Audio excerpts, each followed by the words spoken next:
આમ આદમી પાર્ટીને મોટો ઝટકો મળ્યો છે। આમ આદમી પાર્ટીમાં મોટું ભંગાણ સર્જાયું છે।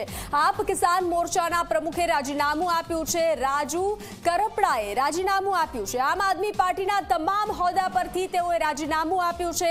તો આમ આદમી પાર્ટીને મોટો ઝટકો મળ્યો છે। મહત્વના સમાચાર જે રીતે પ્રાપ્ત થઈ રહ્યા છે, આમ આદમી પાર્ટીમાં ભંગાણ સર્જાયું છે।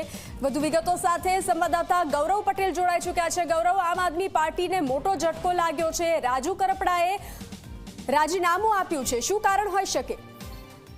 હજી કહી શકાય કે જે રીતે આમ આદમી પાર્ટીને સ્થાનિક ચૂંટણી પહેલા ભાદરકા બાપુએ રાજીનામું આપ્યું, બરાબર એ જ પ્રમાણે હવે રાજુ કરપડાએ રાજીનામું આપ્યું। જે મહત્વની વાત છે કે રાજુ કરપડા એક યુવાન નેતા હતા, આમ આદમી પાર્ટી સાથે લાંબા સમયથી સંકળાયેલા હતા, ખેડૂતોનો અવાજ તેઓ ઉપાડતા હતા। જે સભા મળી હતી બોટાદમાં, તેમાં પણ તેમની મુખ્ય ભૂમિકા હતી અને ત્યારબાદ તેમને જેલ જવાનો વારો આવ્યો હતો। લાંબા સમયથી તેઓ જેલમાં હતા અને છેવટે પછી તેમની જામીન થઈ હતી અને તેઓ જામીન પર મુક્ત થયા હતા।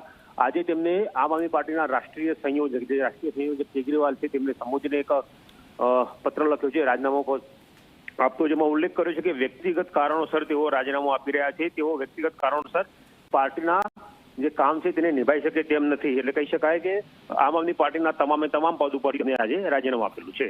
જી, તો હવે આમ આદમી પાર્ટીમાં જે રીતે મોટો ઝટકો લાગ્યો છે, રાજુ કરપડાએ રાજીનામું આપ્યું છે, તેને લઈ અને આમ આદમી પાર્ટીને કેવી અસર પહોંચી શકે છે? હજી સારી એક બાબત હતી કે રાજુ કરપડા આમ આદમી પાર્ટીના નેતા હતા, ખેડૂતો માટે સતત અવાજ ઉપાડતા હતા। જ્યારે પણ સુરેન્દ્રનગરના ખેડૂતોને વાત હોય કે ગુજરાતના ખેડૂતોને વાત હોય, તેઓ તેમની પડખે ઉભા રહ્યા હતા। પરંતુ જ્યારે સ્થાનિક સ્તરની ચૂંટણી આવતી હોય, સૌરાષ્ટ્રમાં આમ આદમી પાર્ટીનો બેઝ વધારે મજબૂત થતો હોય, એવા સમયે કિસાન એટલે ખેડૂતોના નેતા તરીકે જેમની ઓળખ હતી, એવા રાજુ કરપડાએ આમ આદમી પાર્ટીમાંથી ચીડો પાડ્યો છે। તેનું નુકસાન કદાચ સ્થાનિક સ્તરની ચૂંટણીમાં આમ આદમી પાર્ટીએ ભોગવવાનો વારો આવે તો નવાય નહીં। જી, તો એક મોટો સવાલ પણ થઈ શકે છે કે રાજુ કરપડાએ જે રીતે રાજીનામું આપ્યું છે, આમ આદમી પાર્ટીને તો ઝટકો લાગ્યો જ છે, પરંતુ આ રાજીનામાથી અન્ય કોઈ પાર્ટીને ફાયદો થાય, કોઈ બીજી પાર્ટીમાં તેઓ જોડાઈ શકે તેવી શક્યતાઓ દેખાઈ રહી છે? જે પ્રમાણે રાજુ કરપડા સાથે વાત થઈ તે પ્રમાણે હજુ તેમને કોઈ સ્પષ્ટતા કરી નથી। તેમની માત્ર એટલું કહ્યું કે સોશિયલ મીડિયા પર તેમણે પોતાની પોસ્ટ મૂકી છે અને રાજીનામું આપ્યું છે।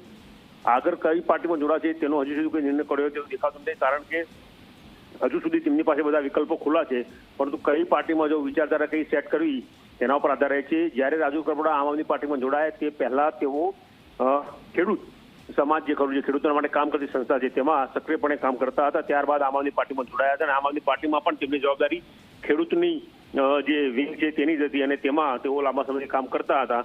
પરંતુ હવે અચાનક જ્યારે તેમને રાજીનામું આપ્યું છે, ત્યારે આમ આદમી પાર્ટી માટે પણ મોટું નુકસાન ભવિષ્યની ચૂંટણીમાં થઈ શકે। જી, ગૌરવ।